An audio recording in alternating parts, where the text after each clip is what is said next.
When was your life ruined overnight? In 2017, my wife had me falsely arrested for domestic abuse. She had actually threatened to do so a month previously, and it put the fear of God into me. So I took the next day off from work, went to court, and tried to get a restraining order against her and possibly have her removed from our home. The judge refused to give me one. He told me that because my wife hadn't physically threatened me, he had no grounds on which to grant me a restraining order. He did, however, say he would give me a no-abuse order, which meant that my wife couldn't threaten me like that again. I told His Honor that if that was all the court was willing to do that day, I'd much prefer to just drop the whole matter, as having my wife served with a no-abuse order would fail to offer me any real protection from false accusation and would just make the situation worse. But he said he'd already begun writing out the order and was going to give it to me anyway. He then wished me good luck and a good day. There was a court advocate who had assisted me with the restraining order paperwork, and gone with me before the judge. She was a very sweet girl, and when we got outside the courtroom, she said to me, "Christopher, I think the court really let you down today." "And I'm sorry it worked out that way," I said. "Yes, the court has really let me down today. And I guarantee you that sometime within the next few months, my wife is going to have me thrown in jail." And she said, "Well, I sure hope that doesn't happen. Good luck, Christopher, and I hope everything works out for you." And indeed, the no-abuse order did in fact make things worse, much worse. The whole situation became incredibly uncomfortable and hostile, and my wife and I got to the point where we really hated each other. But I refused to flee my own home, and just as I had predicted, about a month after I tried to get the restraining order, she had me arrested. We had been arguing that evening and said some really nasty things to each other, and then she left our apartment and went across the hall to a girlfriend's. I thought it was all over. 10 minutes later a police car pulled up in front of our building, lights flashing. I knew immediately my wife must have called them, but deep down I guess I really didn't believe my wife would be sadistic enough to have me arrested, inasmuch as I had never been anything but good to her. I was wrong. 2 officers came in and asked me what was going on. I said, "Nothing's going on, and I have no idea why you guys are here." They asked, "Has there been an altercation between you and your wife?" I said, "No. Just an argument. Just words. Is this a noise complaint?" They ignored that query and asked, "Where's your wife?" I told them, "I believe she's right across the hall at a friend's."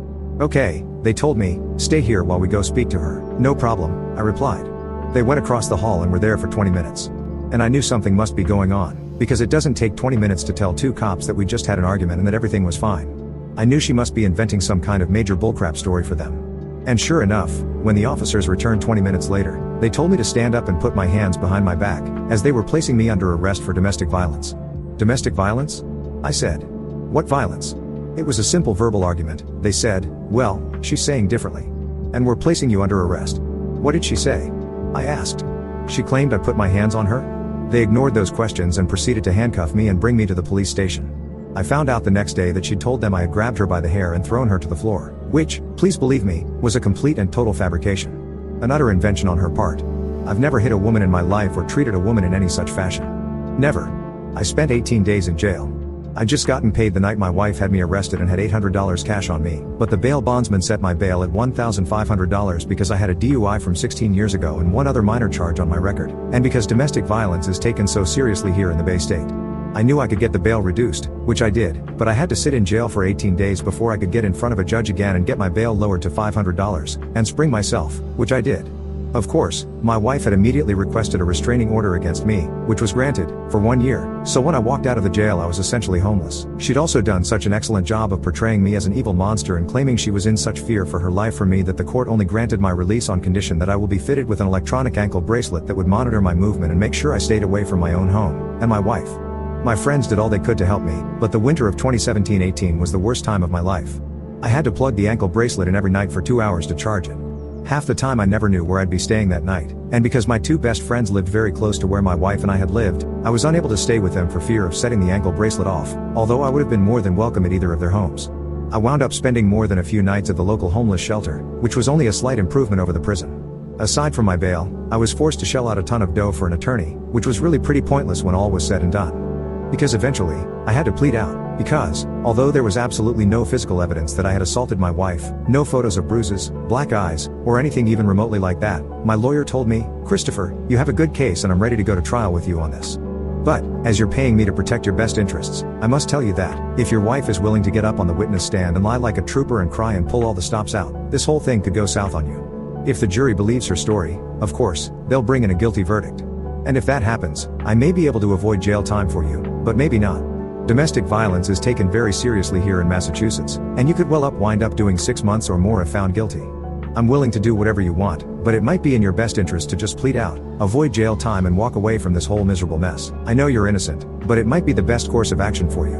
What would you have done? So as I said, I did indeed end up pleading out. Jail was so hideous I wasn't even willing to risk a possible return to it, even if the chance of that happening was 50-50 or less. Who knows what a jury may do or believe. And am now a convicted felon. Aside from the $5,000 I paid for my lawyer, I must shell out another $2,000 for anti-domestic violence classes, which nonsense I must sit through every Tuesday night for 2 hours for the next 38 weeks, and I'm also doing community service at a local food bank to pay for some of my court costs and probation fees. But there are other court costs that cannot be worked off by community service and must be paid out of pocket. These will come to about another $350. So essentially, my wife has made me homeless, nearly ruined me financially, and has tarnished my legal reputation permanently. Even as I write this, she sits in the apartment we lived in, watching my flat-screen TV, sleeping in my king-sized bed, and relaxing on all my furniture. And for 4 or 5 months, the court forced me to pay the utilities there and also her cell phone bill. I'm 57 years old and have been through some stuff, but this past year has truly been a living hell, and I don't exaggerate when saying that. I came very close to just giving up and hanging myself. I never would have survived without the help of my friends, and will always be grateful to them. Many times they really went above and beyond for me. I'm in a new apartment, and it's a dump, but I'm grateful to have it. And my landlord has promised to move me to better accommodations in a nicer building across the street sometime soon. My wife tried to destroy me, but she failed. Because I'm still here and still alive and have managed to pick up the pieces. But at great cost. Physically, mentally, emotionally, and financially. My credit's been wrecked, my hair has gone gray. I lost 30 pounds over the course of this year and nearly developed an ulcer. I felt miserably ill for months, nauseous all the time, every day, with occasional vomiting. My car was repossessed, and I now take public transportation everywhere. I won't go into what an evil harpy my wife is, a piece of human trash. But I've often asked myself, how does my wife sleep at night? How does she live with what she's done to me?